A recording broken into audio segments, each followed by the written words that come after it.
There's this interesting ancient site near St. Louis, Missouri, that a lot of people don't know about. It's called Cahokia, and it used to be a huge city with up to 20,000 people living there back in the 11th century. It's full of these massive earthen mounds that were built by hand, and the biggest one is still there today, at the Cahokia Mound State Historic Site. Even though we don't know everything about this civilization, researchers have been able to piece together some information from the remains they've found. For starters, they found some pretty old teeth at this site. After studying their appearance and structure, scientists suggest that a lot of different indigenous groups lived there. About a third of them came from other areas in the middle of the continent, which they figured out by studying the different levels of various substances in the teeth. And get this, the way the mounds are arranged shows that this was actually a planned-out city, not just a bunch of villages grouped together. The rulers lived on top of the mounds, while everyone else lived in other structures. It's amazing to think that they were doing things like farming, hunting, logging, pottery, and weaving, all within this one giant city. Right in the middle of Cahokia, there was this giant mound that was about 100 feet tall, and around it, there was this huge wooden fence. Inside the fence was the city center, which had a big open space called a plaza. Archaeologists think that the plaza was designed to represent the 4 cardinal directions of the world. It was like the people who built it wanted to create a place that was in harmony with the universe. The center of the city was where they held ceremonies and events, and it was such a big deal that people from outside Cahokia would come to be a part of them too. What became of this city? Hard to tell. Some people think that the reason it fell apart is that they cut down too many trees and the land got all messed up. Other scientists believe that's not true, because the soil was still in pretty good shape after the city was gone. The Europeans were not even around at that time, so they couldn't have influenced the downfall of Cahokia either. There's also one theory that suggests there were fights with other communities that caused the city to collapse. These days, there are over 65 preserved mounds, and you can even climb the steps of the tallest one. The best part is that local authorities are thinking of making it a national park, so you should totally plan to visit before it gets too crowded. Mohenjo-Daro is another lost ancient city that's still surrounded by mystery. Located in modern-day Pakistan, it was a city that flourished during the Bronze Age, and it was extremely advanced for its time. It had things like water systems and fancy architecture that other cities didn't have back then. Despite these features, it's not as well known as other ancient cities, like those in Egypt or Mesopotamia. What's even weirder is that at some point, the city was abandoned, and no one knows why. Archaeologists found the city in 1911, but it took a while for them to realize how important it was. Eventually, they uncovered a lot of really interesting things about the city, like its advanced sanitation system. Excavations uncovered over 700 wells, as well as private baths and a large communal bath. Remarkably, even private homes had toilets, and waste was efficiently disposed of through a citywide sewage system. They also had a lot of trade connections and made some really beautiful objects, like pottery, jewelry, and figurines that were sold all over the region. Despite its amazing culture and knowledge, scientists have yet to figure out why the city was abandoned. Some people think changes in the nearby river might have had something to do with it. The writings that the people of Mohenjo-Daro left behind are still a complex code, even for the most skilled specialists, making it even harder to piece together their history. Have you heard of the lost city of Kolmanskop? It used to be a small settlement in the Namib Desert. Legend has it that it got its name from a man named Coleman who got stuck in the local dunes and was never seen again. But that's not the interesting part. In 1908, a railway worker found a shiny stone and showed it to the chief railway foreman, who turned out to be a hobby mineralogist. They discovered it was a diamond, and soon, Kolmanskop became the richest town in Africa and one of the richest places in the world. It had luxurious stone houses, a school, a hospital, and even an ice factory to produce ice for fridges. The hospital had the first X-ray machine in southern Africa, which was supposedly used to check if workers were illegally swallowing diamonds. Its popularity began to decline in the late 1920s when another diamond-rich location was discovered nearby. Most of the inhabitants soon began to flee the city in search of a better life, leaving the buildings abandoned. In 1938, all machinery was taken south and the town was left to the desert. The last inhabitant left Kolmanskop between 1956 and 1960. The hot climate and low humidity have preserved the structures over time, and tourists can now visit this desert ghost town. You've surely heard about this next ancient city, Machu Picchu. It's this incredible ancient location in Peru. It stretches across a huge piece of land in the Andes Mountains and sits high above sea level. It's even considered one of the wonders of the modern world. But here's the thing. Scientists aren't exactly sure what it was used for. It could have supported up to 750 people, but there aren't a lot of human clues left behind. Some people think it was more of a spiritual or ceremonial place, while others believe it may have been like a fancy spa retreat for the nobles. The extensive terraces might mean it was used for crop testing or as a trading hub. And there's even a theory that it was used as a prison because they found a cell-like area too.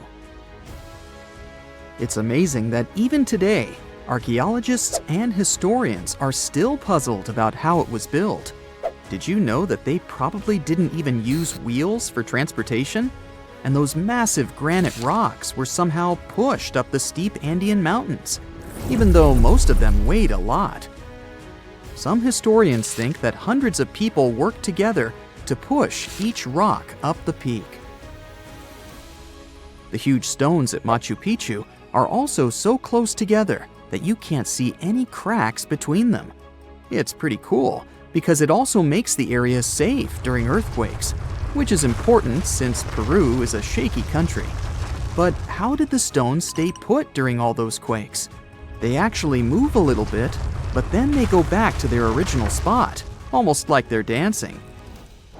Some people think wet wooden wedges were used to keep them in place, but that doesn't really add up, considering how big the structures are. Locals back then also seem to have built Machu Picchu without using any pack animals or iron tools. They had to sculpt and put everything together using mostly their hands. Plus, the citadel is built on a fault, so they had to move a bunch of stone and earth to make it flat. Scientists also think that the real construction is actually underground because of the deep foundations and drainage system. In fact, there's a hidden water system that was just recently discovered using 3D scanning. They didn't even use mortar to put the granite blocks together. They were so precise that you can't even fit a sheet of paper between them. One theory suggests that people that lived there used stone tools made of a harder material than the stone they were cutting. Imagine you get to be an archaeologist for the day. You'll travel the world to solve the mystery of long-lost civilizations that disappeared without a trace. Grab your chisel and fedora, and let's go. You arrive at the American Southwest, where an ancient mystery is waiting to be solved. You make your way to Chaco Canyon, just outside of Albuquerque, New Mexico. It's hot and dry in this deserted area. You're here to visit the ancient ruins of the Anasazi people. It's said that they were a thriving civilization that met a mysterious end. You hike a few miles before you begin to make out the shape of dwellings, constructions built of stone in the middle of the canyon. This is Pueblo Bonito, a 10th century complex that contains as many as 800 rooms. and stands over 5 stories tall. The buildings are beautiful and made from sandstone. To access the complex, its inhabitants built a 400-mile network of roads, some of them 30 feet wide. You can't wrap your head around the fact that it was built so long ago. Everything looks so well preserved. The Anasazi reigned over the so-called Four Corners region from 100 CE to around 1600 CE. During this time, they built a civilization that sprawled over 30,000 square miles, including Colorado, New Mexico, Utah, and Arizona. Standing inside a huge kiva, an underground ceremonial chamber, you wonder what happened to the Anasazi people. Scientists have analyzed tree rings and found out that the Anasazi population lived through a period of great drought.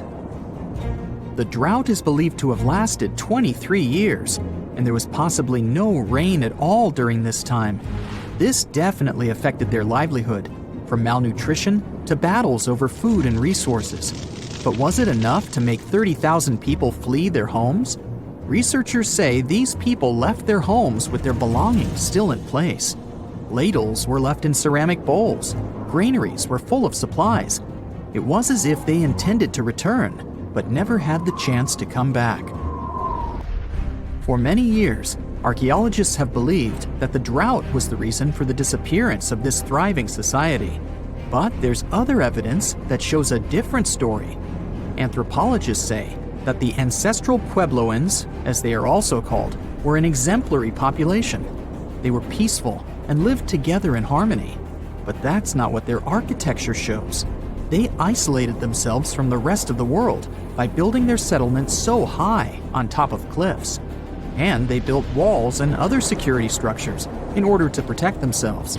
What were they so afraid of? Recently, archaeologists began to study bone fossils of the ancestral Puebloans, and they found evidence that suggests that toward the end of their civilization, things might have gotten pretty bad. Evidence shows that local leaders were ruling using fear-based methods. Severe punishment started to be inflicted on those who did not follow their strict rules. Why this happened is still a mystery, and you might need many other excavation trips to find out the truth. It's lucky that your next destination is really close by. Still in New Mexico, you'll visit the Blackwater Draw. It's a national prehistoric site that holds the story of the Clovis people. You're shocked to find out that the Clovis are possibly the oldest humans to have inhabited the U.S. They were the first humans to allegedly cross the Bering Strait and follow the ice-free trails down to the U.S.'s southern plains. Try to picture what this area looked like when the Clovis people roamed this land. A huge spring-fed lake with mammoths, giant sloths, saber-toothed tigers, and bison much bigger than the ones we have today wandering around.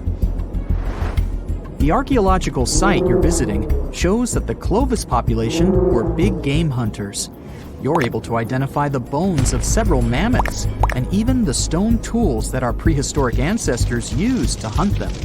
Some of these date back to 13,000 years ago, aka the end of the last ice age. You're presented with two possible theories on the disappearance of the Clovis population. It's possible that during the final 1,500 years of the last ice age, changes in climate caused a shortage of food. Scientists also believe that this situation was worsened by overhunting. Another theory suggests that a large meteor hit North America, and this was enough to alter the climate and make the Clovis people migrate southward to try to survive. But the truth is, there's no evidence that any of that happened. Next, you'll fly to the Pacific Ocean, to the mysterious Easter Island. This place has left us with many questions, from the building of 13-foot-high face statues to the sudden disappearance of the Rapa Nui people who inhabited the area. You approach the island at Anakina, a white sandy beach on the island's northern shore. Researchers believe this area was one of the first settlements of the Rapa Nui. You could say you're standing at the end of the world, as you're over 3,000 miles away from South America and 1,000 miles away from the nearest island. Around 800 CE, when the first humans arrived, The island was an oasis. Today, the area is mostly deserted. You get your first clue on the fall of the Rapa Nui from an excavation pit you open at the beach. There's clear evidence of human presence: charcoal, tools, and bones, some of them belonging to rats. Bingo! When humans arrived at Easter Island, they brought along rodent companions. They probably didn't know this at the time, but these rodents would contribute largely to their demise. Rats love palm trees, which helped to deforest the natural vegetation of the island gradually over the years. But there's another clue. Looking into genetic data, you discover that South Americans came into contact with the Rapa Nui around 1722. What might have happened to this population is the same that happened to other more isolated groups. The contact with foreign groups brought about diseases that possibly led to the end of the Rapa Nui. To finish off your trip, you're headed to Cambodia. The country was once home to the Great Khmer Empire from the 9th century CE to the 15th century CE. The ruins of this place are magnificent. Your main excavation site is the Plains of Angkor, built alongside the Mekong River. This huge site was the most important Khmer city at the time. Just FYI, Angkor actually means capital city in the Khmer language. The Khmer were able to build a huge network of roads connecting Angkor with the rest of the empire. And it's believed that up to 1 million people were spread throughout the Khmer Empire at its peak days. It was the largest pre-industrial city in the entire world. It's comparable in size to modern-day Los Angeles, just so you can get an idea. The Khmers were also master builders and engineers. They managed to build a complex irrigation system that helped their rice farming through the centuries. And to connect their cities, they built almost 500 miles of intricate highways and bridges. Oh, and not to mention the complex architecture of their religious buildings, such as Angkor Wat, one of today's most visited tourist sites in Cambodia. It took over 30 years to build, and it spreads over almost 500 acres. Back in the day, its towers were probably decorated with gold, but today, the site is a maze of vine-covered temples. Like your fellow researchers that came here before you, you're unsure of what caused this civilization to be wiped off the map. One possible guess has to do with the climate in the region. Strong monsoons might have caused massive floods and severe damage to the infrastructure, especially to the water system the Khmer people heavily relied on to survive. But another reason could have been regional conflict and immigration. Toward the end of the 15th century, the empire started to decline in numbers, and this could have weakened its strong power. You might not go home with many answers, but you've certainly learned a lot, huh? It's the first day of your long-awaited trip to the Amazon forest. You flew all the way to South America. More specifically, you landed in the city of Manaus. It's the heart of the Brazilian Amazon. So far, you've traveled by air, car, and now water. You are on a tiny boat, moving through the dark waters of the Amazon River. Yes, the river is also called the Amazon.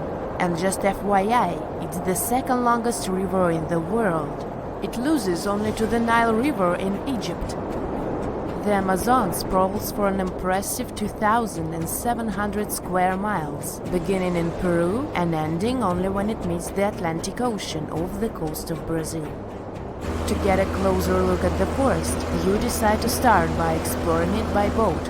First up, you watch some piranha fishing. You can even try to catch one yourself if you like. As you may know, piranhas are carnivorous fish that inhabit the Amazon River, so it might not be your best option to go swimming in these waters. One of the most emblematic species of alligators present in the Amazon River basin is the broad-snouted caiman. It looks pretty much like a regular alligator, except for the fact that it has a yellow chin. Your guide leaves the boat and searches the water to show you a caiman up close. He also tells you of another legendary creature that lives in the dark waters of the river, the pink dolphin. Lucky you get to witness a family of pink dolphins showing their fins near your boat. They look magical from the place where you're sitting. You've probably never known dolphins can be pink, huh? After a few mesmerizing moments, you discover that the dolphin's pink color is nothing but an illusion. The animals are originally pinkish-gray, but due to the brown colors of the Amazon River, they look vivid pink when you stare at them from above. Your guide tells you that the pink dolphin is a central character of Brazilian folklore. Locals believe that the pink dolphins can turn into humans and wander off into towns at night. You get off your boat near one of the entrances to the forest. Now you're going to continue your trip on foot. Your guide says that you are venturing into very dangerous terrain. The Amazon is home to some of the creepiest species of wildlife on the globe, but don't worry, we'll get to see a lot of them today. You've come prepared, of course. Bug spray, a raincoat, and your sharp eyes. Inside the jungle, you need to be alert at all times. You may have heard legends of the anaconda, a snake that can swallow animals as big as a cow in one go. Sorry to break it to you, but those are not just legends. Reptiles like these do actually exist. They live deep in the jungle. Sit right there, moving between the trees. Is it a spider? The so-called Goliath bird-eater is a monster spider.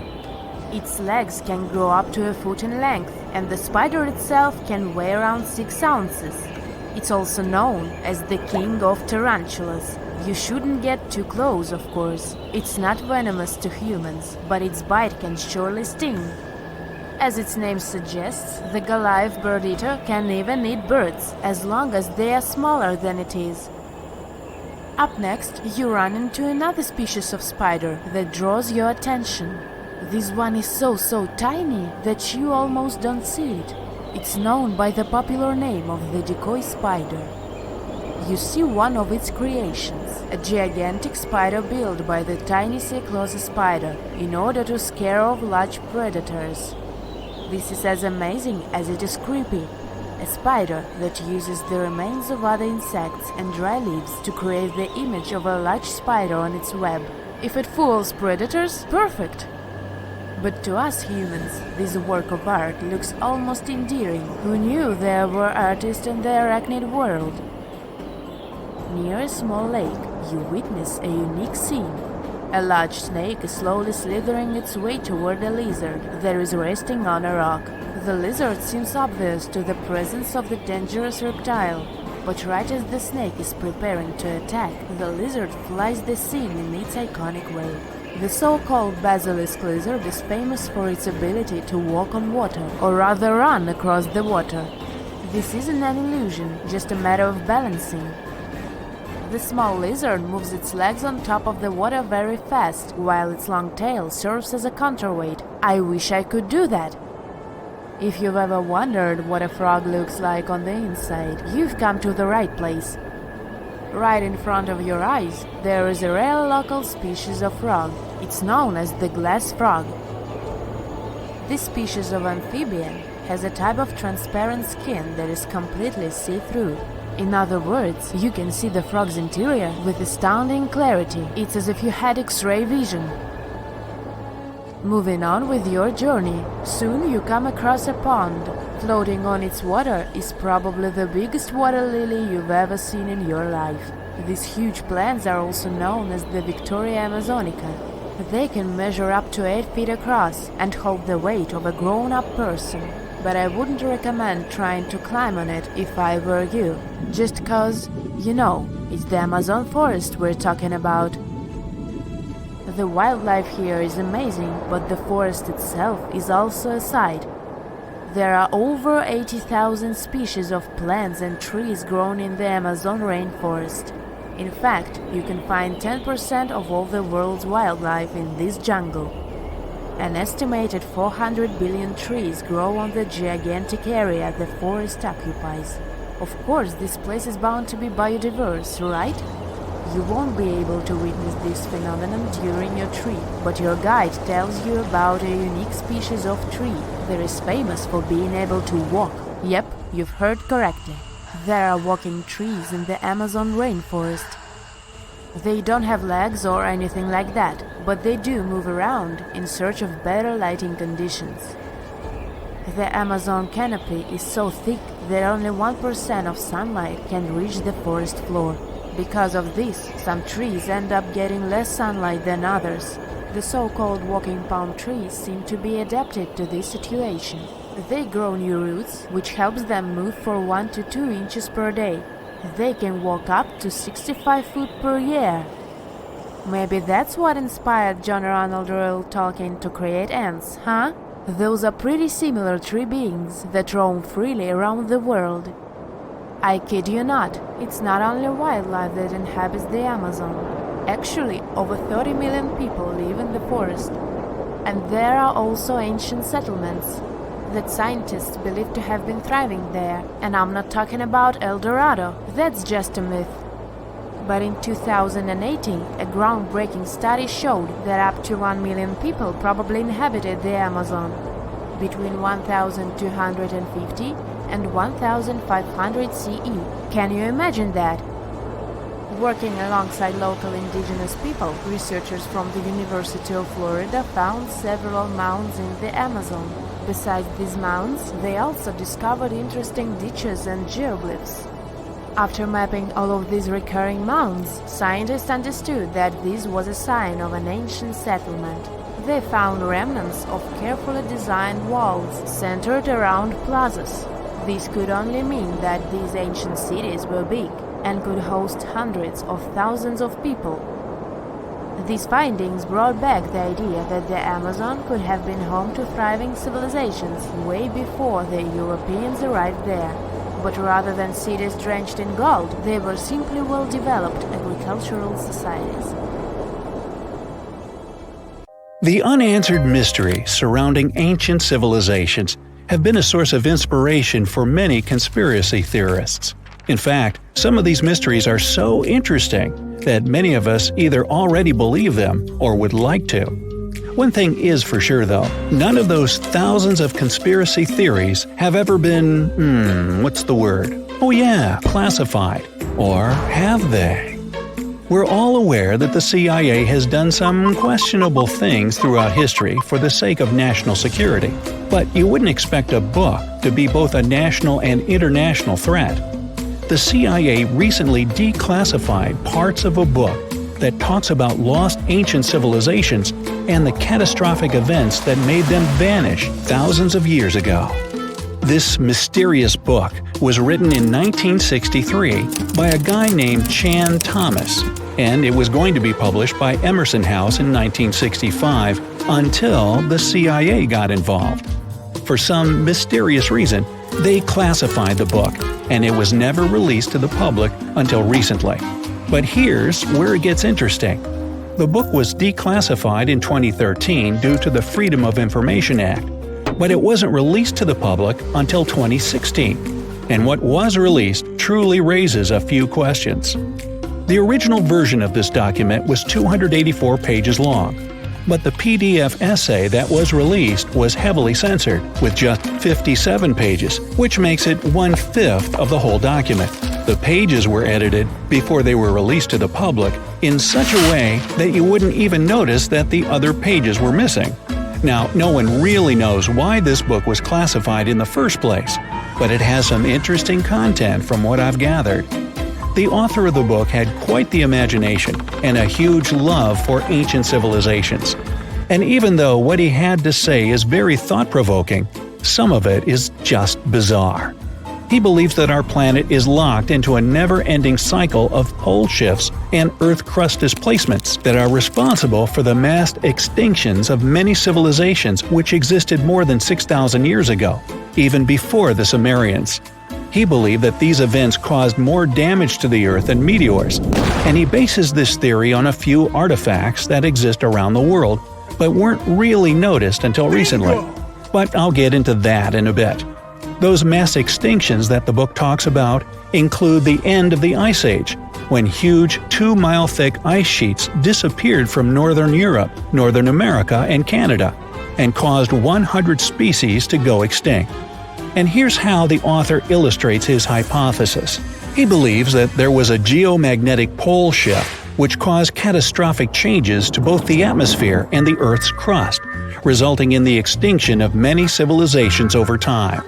Now, even though the geomagnetic pole shift is a real thing, it doesn't just happen overnight. It happens really slowly, only about every few 100,000 years, according to scientists. But it's a bit more complicated than it sounds. It is a well-known fact that the North Pole is somewhere above Alaska, and the South Pole is close to the middle of Antarctica. Now, these are the geographic poles, and they'll always be north and south. However, the Earth's magnetic poles flipped a few 100,000 years ago.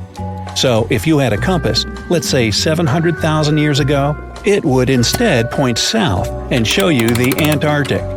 But the author of the book has a different theory. He believed that the flip of the north and south magnetic poles doesn't happen every few 100,000 years, but every 12,000 years, and that this flip occurs in just a few hours, causing a catastrophic apocalypse. He thinks this happens as a result of an explosion inside the Earth's core. This explosion causes the magnetic poles to flip, but it also causes the Earth's crust to move. According to the book, due to these catastrophic events, a lot of the Earth's continents that were submerged underwater rose above sea level in just a few hours. Now, here's where it gets interesting. The author also states that the Peruvian Andes were beneath the ocean before the last pole shift. And even though it seems far-fetched, since the Andes are approximately 22,000 feet above sea level, there was evidence to support that claim in the late 80s. Scientists found whale bones and fossils that are said to be millions of years old on top of the Andes and the Himalayan mountains. It's also suggested in the book that the deep freeze the Earth went through during the Younger Dryas event caused the Gulf Stream to be disrupted, and he points to some interesting evidence to support that theory. Frozen mammoths were found trapped in blocks of ice with food still in their mouths. Now, this is a true mystery, because freezing cold weather is in their nature, and they were among the few animals that could truly survive in the Ice Age. So, what could have caused them to freeze so quickly? Kinda makes you go, doesn't it? The document describes the Great Pyramid of Giza as a true enigma as well.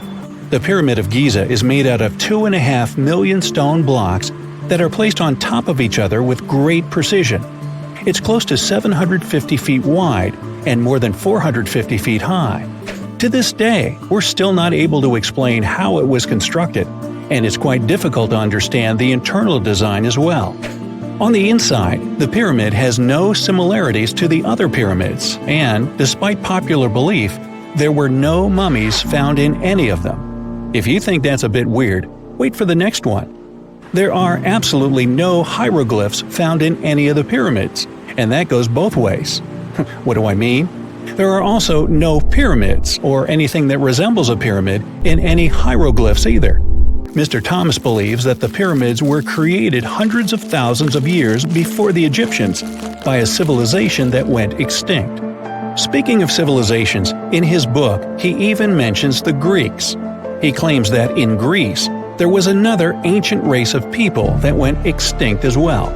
He claims they were extremely tall with blue eyes and blonde hair, and had access to advanced technology that the Greeks couldn't have known about in their prime.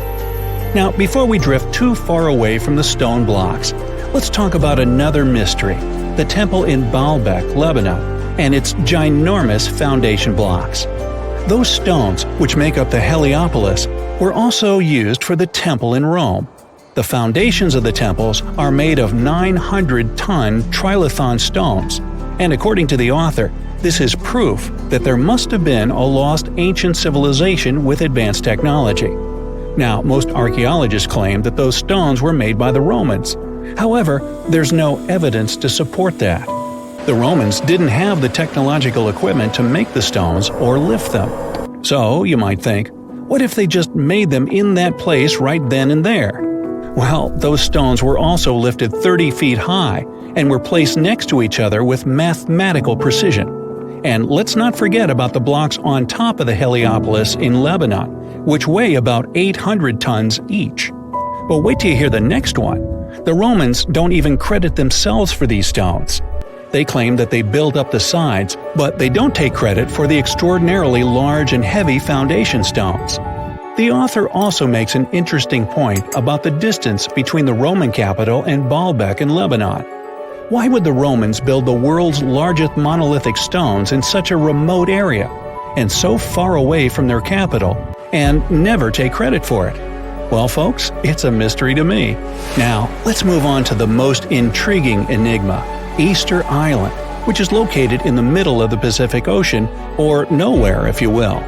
The author questions how people found it or even settled in such a remote island that long ago. One of the signifiers of Easter Island are the Moai statues, and the mystery surrounding who they depict and why.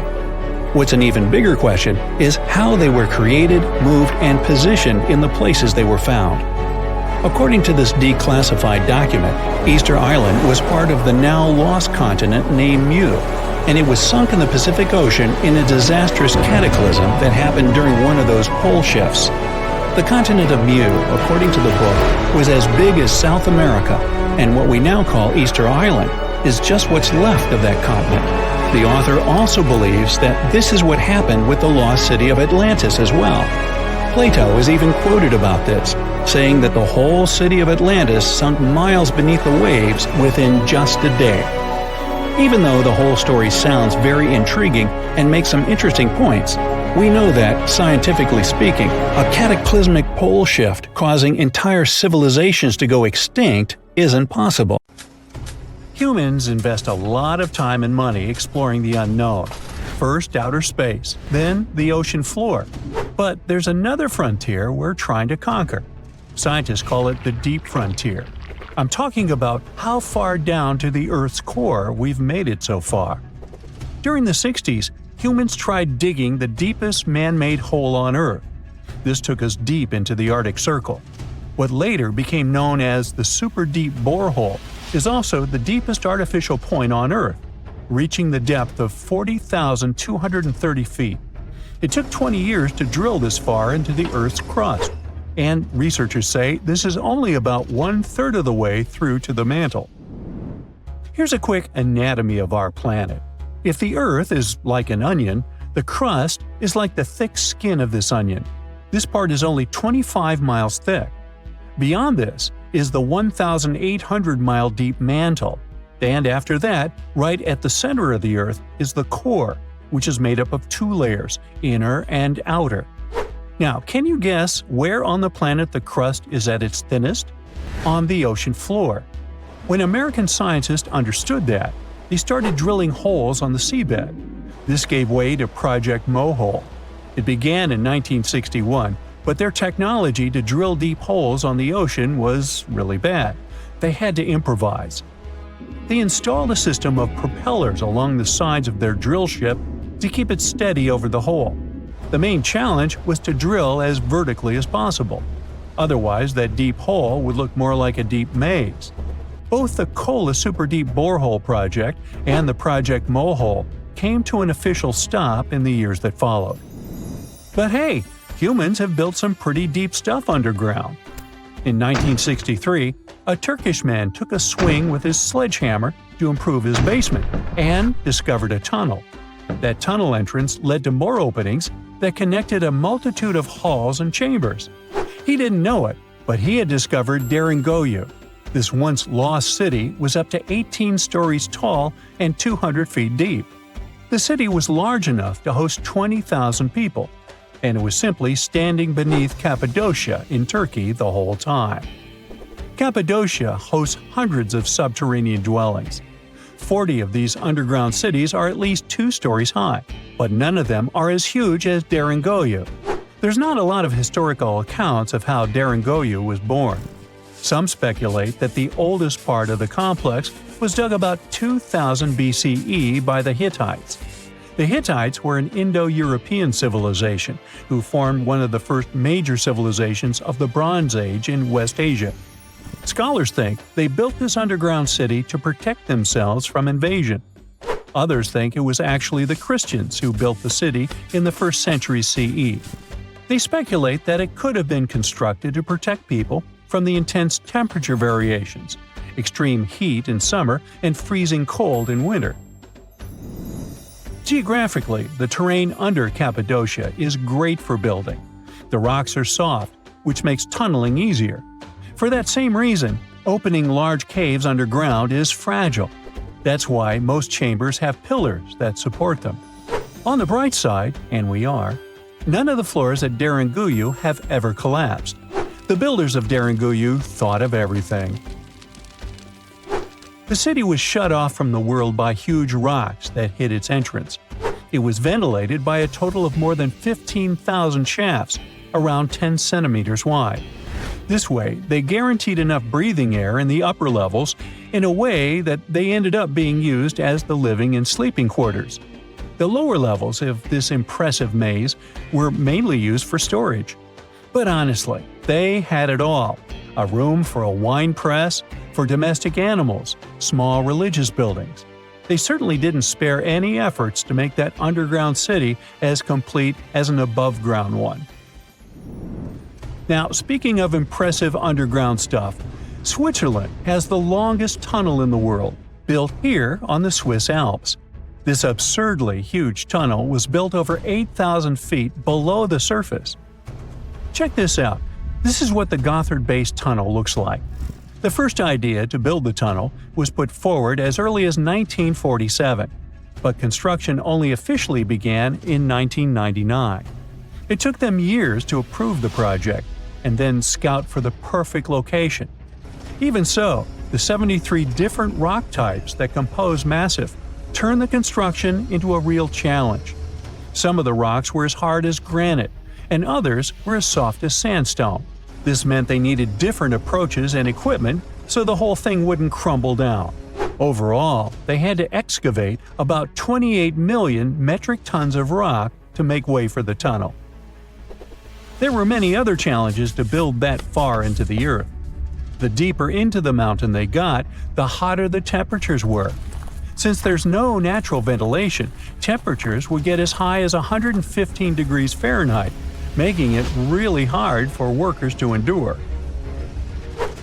The tunnel stretches for 35 miles from one end to the other. During the construction, workers had to use 4 massive tunnel boring machines, aka moles, to penetrate through the massif. Each of these moles was around 1,400 feet long. But that was one of the best things they could do, since these machines limit the disturbance to the surrounding ground and help to produce a smooth tunnel wall. You'd never guess that the world's deepest basement belongs to the Sydney Opera House in Australia. The building goes as deep underground as it grows above ground. But this basement isn't just the Opera House's foundation, it's a parking lot. This unique parking garage penetrates 120 feet underground, or 12 stories deep, while most car parks are only 4 or 5 stories deep. But that's not all that makes it unique. You see, if they decided to build a normal rectangular parking space, this would end up eliminating a bunch of possible parking spaces. And since they wanted to maximize the space they had available, they had to come up with some superb structure. First, they opened up a man-made cavern to make that dream possible. Then they had to come up with a design. That's what led to the donut-shaped cavern, or what engineers call a double helix. This design shocked the engineering community for its innovative approach. But hey, it worked.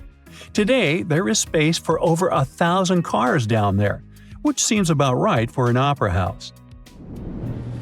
Let's wow once again real quick. Some underground structures may take up to an hour to reach.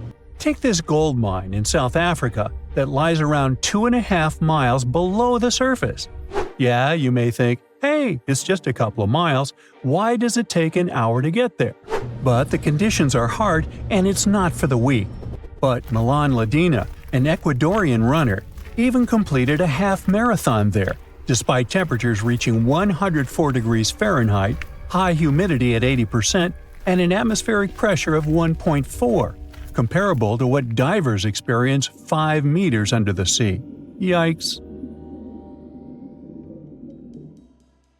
There you are, trekking across a desert on foot.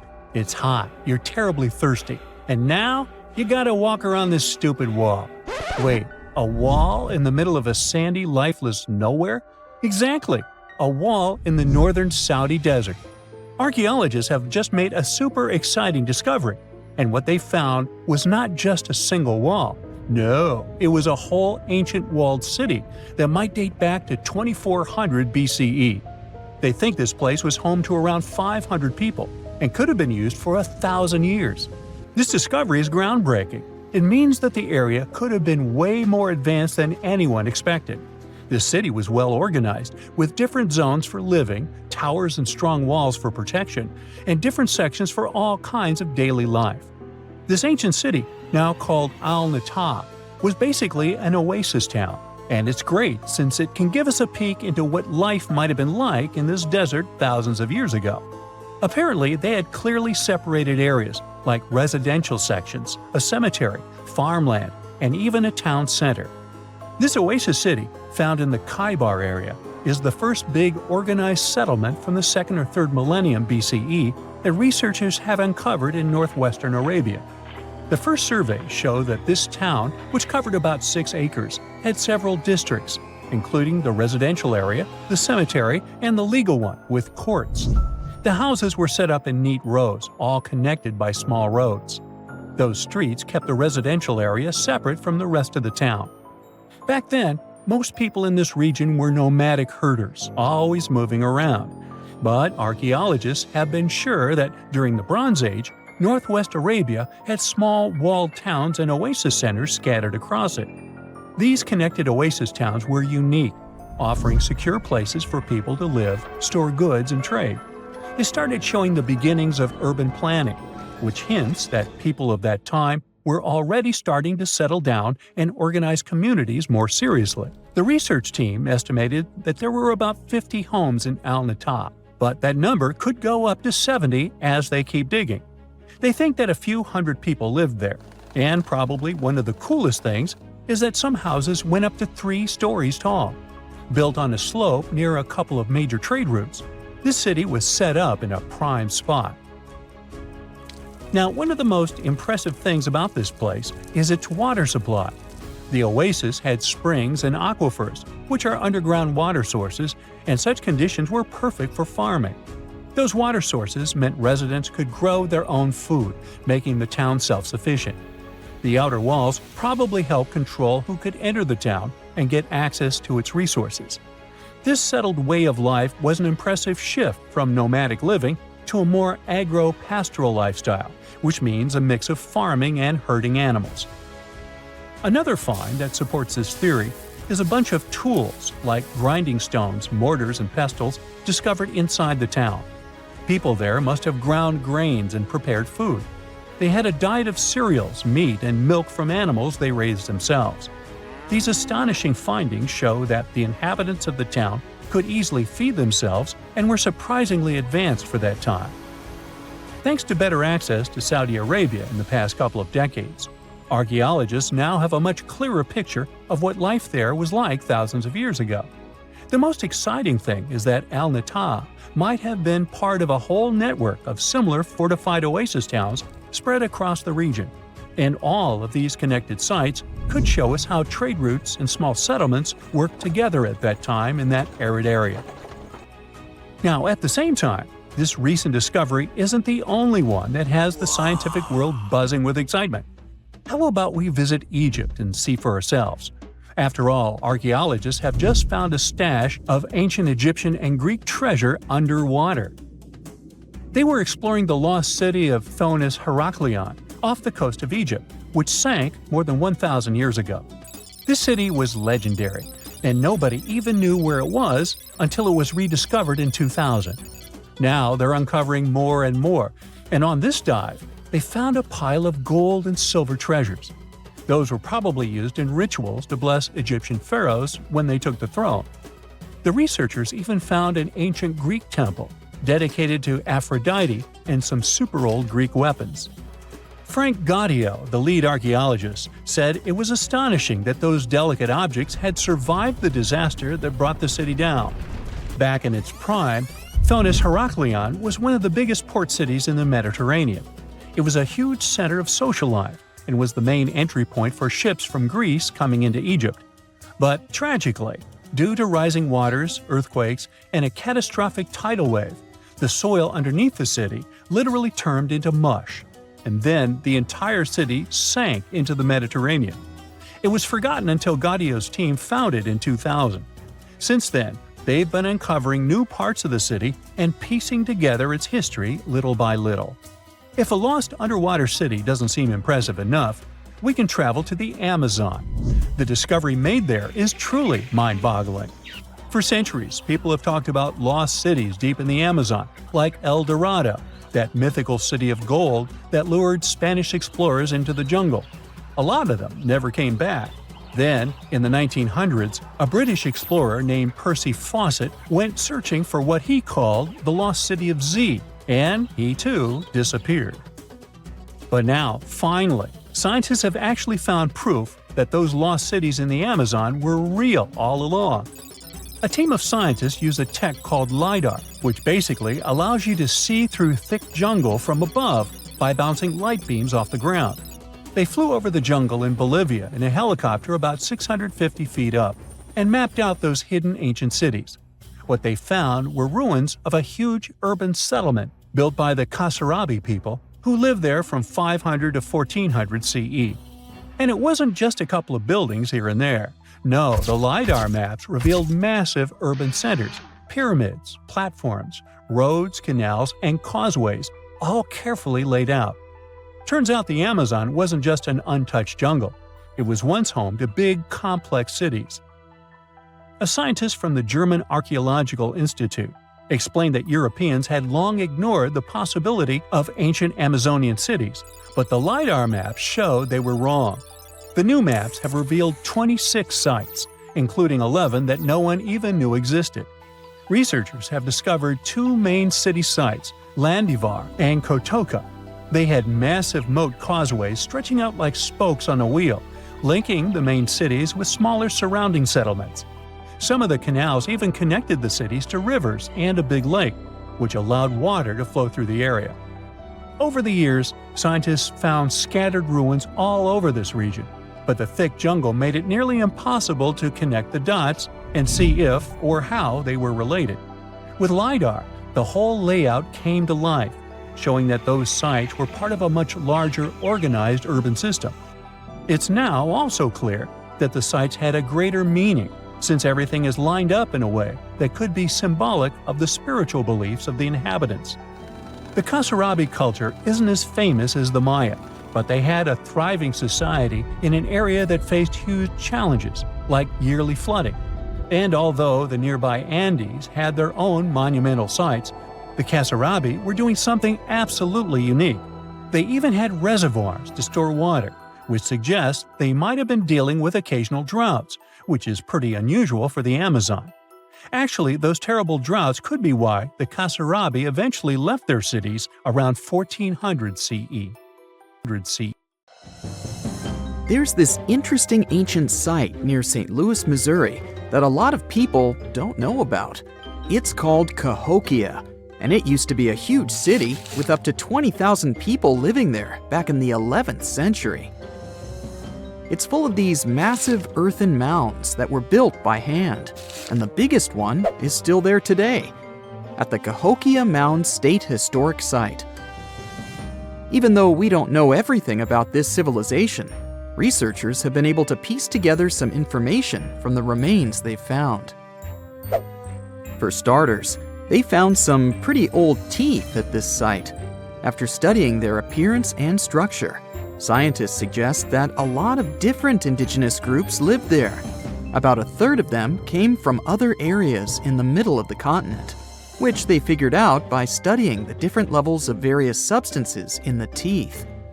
And get this, the way the mounds are arranged shows that this was actually a planned out city, not just a bunch of villages grouped together. The rulers lived on top of the mounds, while everyone else lived in other structures.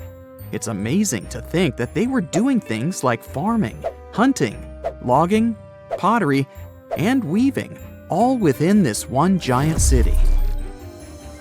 Right in the middle of Cahokia, there was this giant mound that was about 100 feet tall, and around it, there was this huge wooden fence. Inside the fence was the city center, which had a big open space called a plaza. Archaeologists think that the plaza was designed to represent the 4 cardinal directions of the world. It was like the people who built it wanted to create a place that was in harmony with the universe. The center of the city was where they held ceremonies and events, and it was such a big deal that people from outside Cahokia would come to be a part of them too.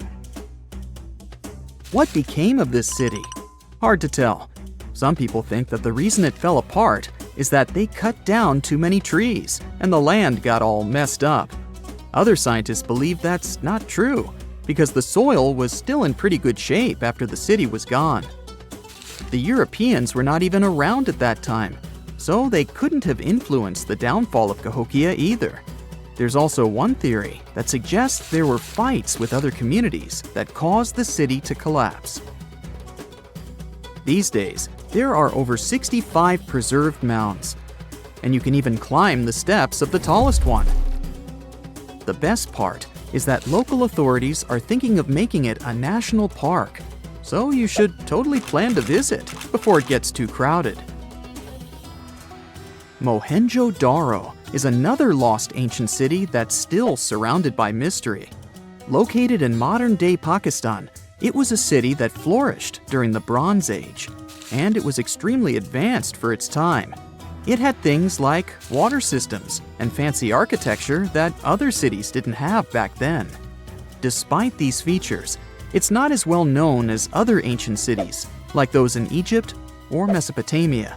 What's even weirder is that at some point, the city was abandoned, and no one knows why. Archaeologists found the city in 1911, but it took a while for them to realize how important it was. Eventually, they uncovered a lot of really interesting things about the city, like its advanced sanitation system. Excavations uncovered over 700 wells, as well as private baths and a large communal bath. Remarkably, even private homes had toilets, and waste was efficiently disposed of through a citywide sewage system. They also had a lot of trade connections and made some really beautiful objects, like pottery, jewelry, and figurines that were sold all over the region. Despite its amazing culture and knowledge, scientists have yet to figure out why the city was abandoned. Some people think changes in the nearby river might have had something to do with it. The writings that the people of Mohenjo-Daro left behind are still a complex code, even for the most skilled specialists, making it even harder to piece together their history. Have you heard of the lost city of Kolmanskop? It used to be a small settlement in the Namib Desert.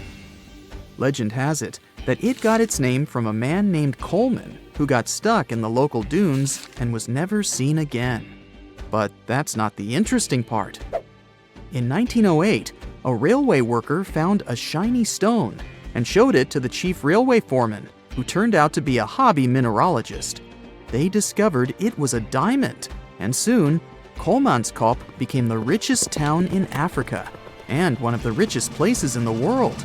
It had luxurious stone houses, a school, a hospital, and even an ice factory to produce ice for fridges. The hospital had the first X-ray machine in southern Africa, which was supposedly used to check if workers were illegally swallowing diamonds. Its popularity began to decline in the late 1920s when another diamond-rich location was discovered nearby. Most of the inhabitants soon began to flee the city in search of a better life, leaving the buildings abandoned. In 1938, all machinery was taken south and the town was left to the desert. The last inhabitant left Kolmanskop between 1956 and 1960. The hot climate and low humidity have preserved the structures over time, and tourists can now visit this desert ghost town.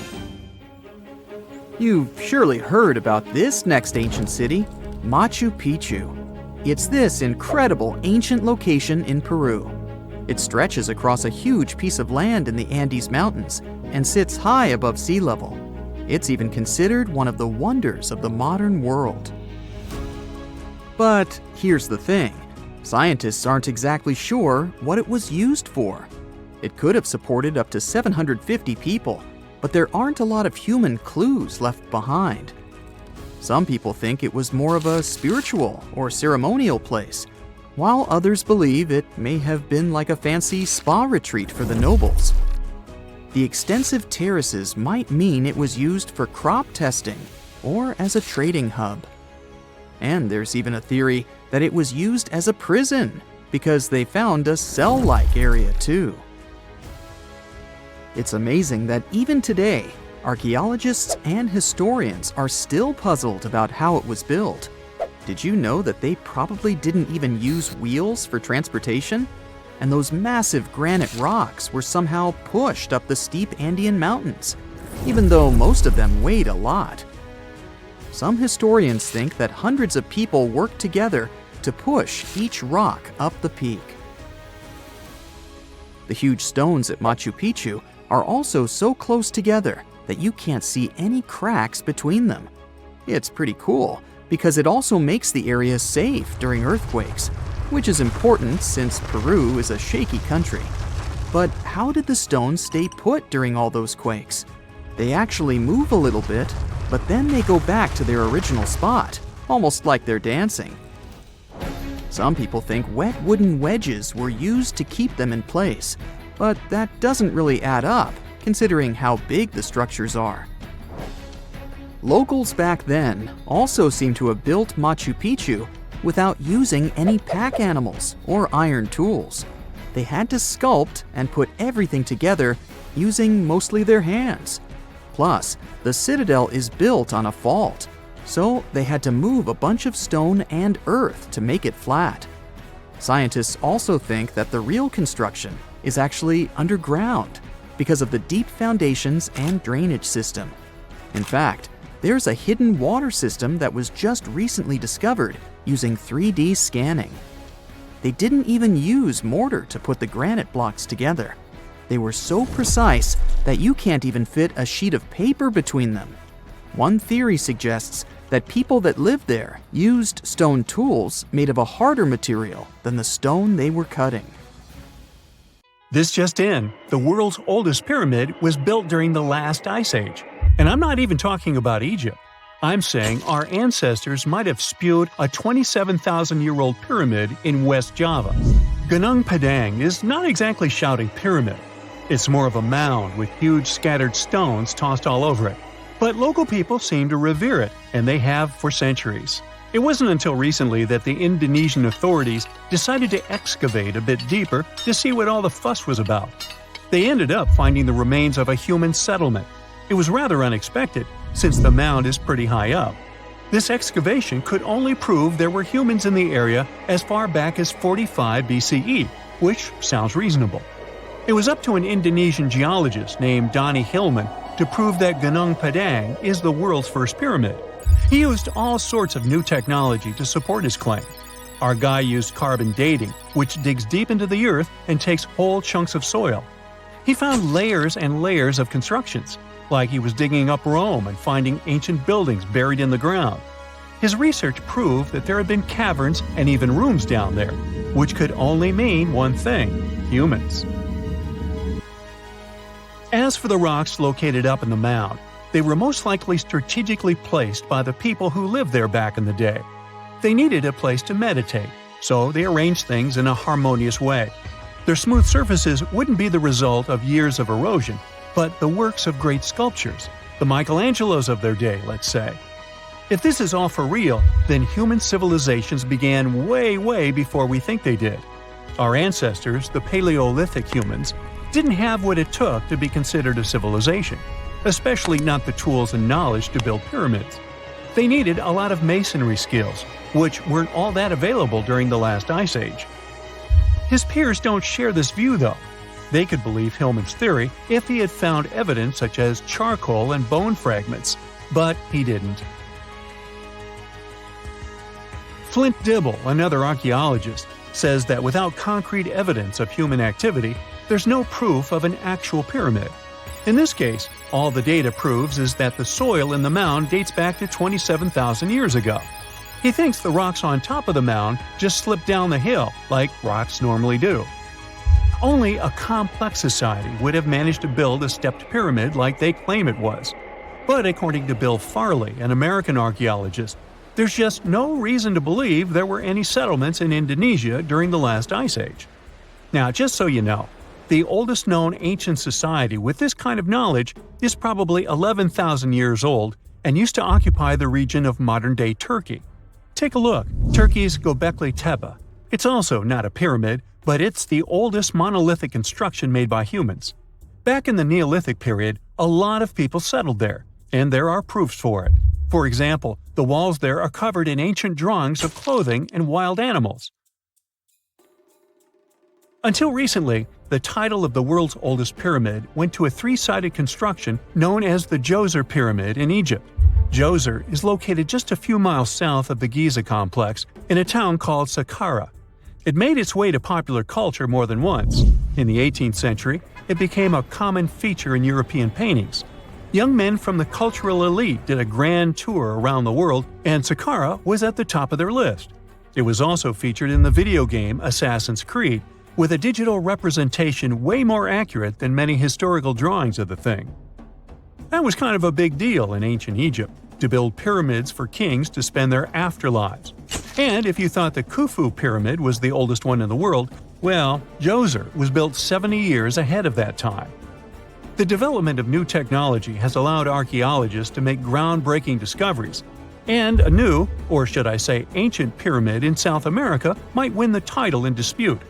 It turns out that pyramids were also pretty fashionable in the Americas in the old days. Among them are the iconic pyramids of Guatemala's Tikal temple complex, the same ones that appeared in Star Wars No. 4. But to find the oldest pyramid in the Americas, one would have to travel to Peru.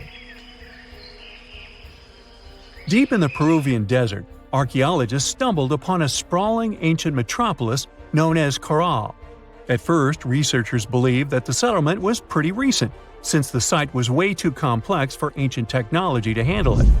As we said, Caral is a desert town, like Las Vegas, but without all the hoopla. This means no easy access to water. And for cities like these to thrive, they need a considerable irrigation system, which leads us back to complex technologies. The Peruvians surprised us all with this new discovery.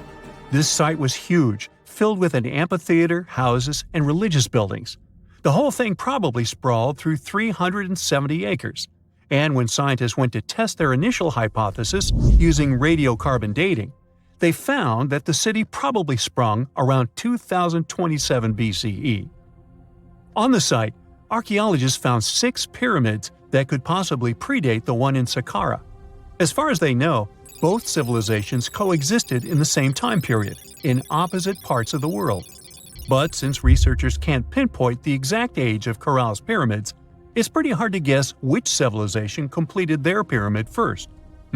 If only we had a crystal ball.